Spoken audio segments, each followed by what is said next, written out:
Ce monsieur n'avait personne pour l'aider depuis 38 ans, paralysé à une piscine qu'on appelait Bethsaïda. Sa maladie définissait qu'il était appelé à aider plusieurs.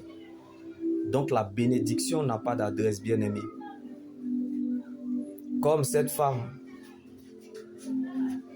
la maladie de cette dame atteinte du cancer du sang depuis 12 ans définissait qu'elle était appelée à toucher à la grandeur qui est Jésus-Christ et à marcher avec les grands qui sont les 12 disciples. C'est que ce qui te fait mal ou pleurer aujourd'hui sera la cause de ta louange demain. Comme les 14 ans de souffrance n'ont pas pu empêcher à Jacob de devenir Israël. Tes doutes ne feront pas douter Dieu. Comme il n'y avait plus d'espoir, et pourtant Abraham a espéré.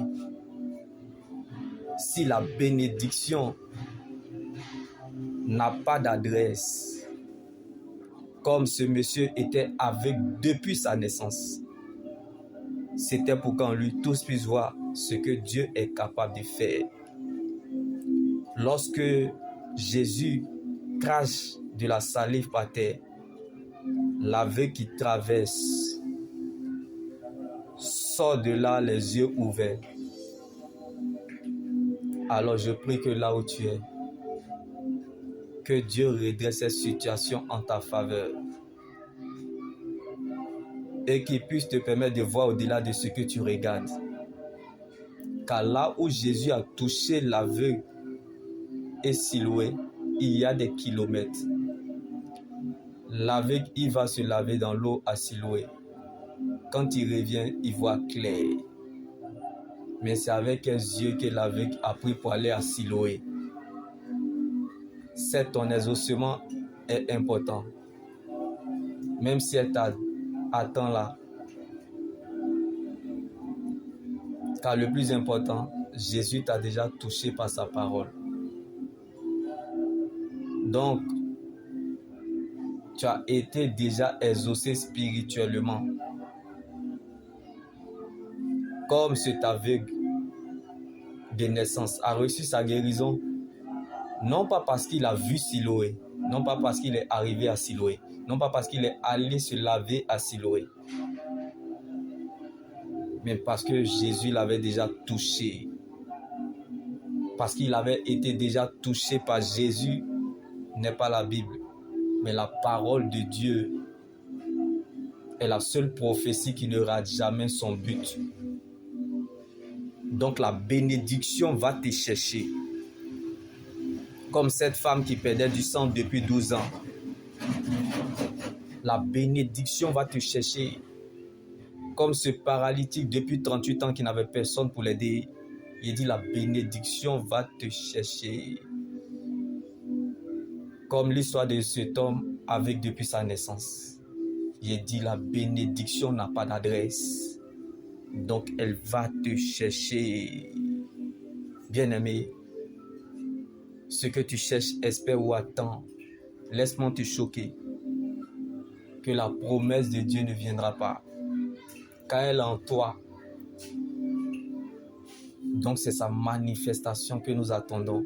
Ne dépend pas de l'atmosphère, mais de sa souveraineté. Elle perdait du sang depuis 12 ans. L'autre, avec depuis sa naissance. Un autre, paralysé depuis 38 ans. Quand Dieu met son choix sur toi, sa souveraineté te rattrapera. Donc la souveraineté de Dieu est une réalité.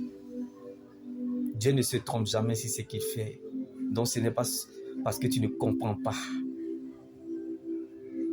que Dieu ne sait pas ce qu'il fait. C'est ta raison de dire que c'est fini pour toi. Comme ce monsieur paralysé depuis 38 ans. Comme cette femme qui perdait du sang depuis 12 ans. Comme Lazare qui était en décomposition dans la tombe.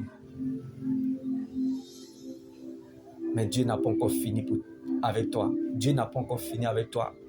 Comme la terre avait fini avec Lazare, mais Jésus n'avait pas encore fini avec son âme.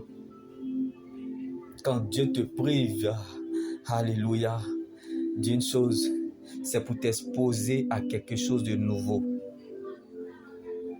Quand Dieu te prive d'une vision, c'est pour t'exposer à une vision nouvelle.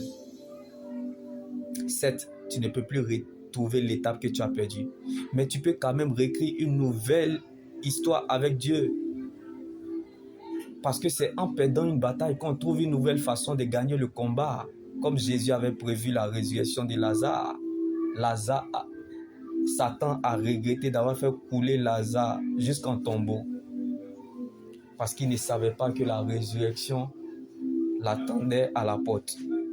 Donc s'inquiéter, c'est refuser la porte ouverte que Dieu a mis devant toi, que personne ne peut refermer. Comme la résurrection de Lazare. Ce que nous vivons sur la terre prépare ce que nous allons vivre dans l'éternité. Donc c'est à partir de tes décisions que la couleur de ton année sera décidée, car nous appelons le futur de ce que nous conjuguons dans le présent. Donc le problème n'est pas ce qu'on te fait, ni le temps qui passe qui compte pour Dieu. Le problème, ce n'est pas le problème. Le vrai problème, c'est ce que Dieu a dit à ton sujet. Est-ce que tu sais qui tu es? Est-ce que tu connais le Dieu que tu sais? Le problème se situe au niveau de ton cœur. Le vrai problème de Lazare en décomposition dans la tombe, c'est qu'il était encore dans le programme de Dieu. Donc ton vrai problème, c'est que tu es dans le plan de Dieu.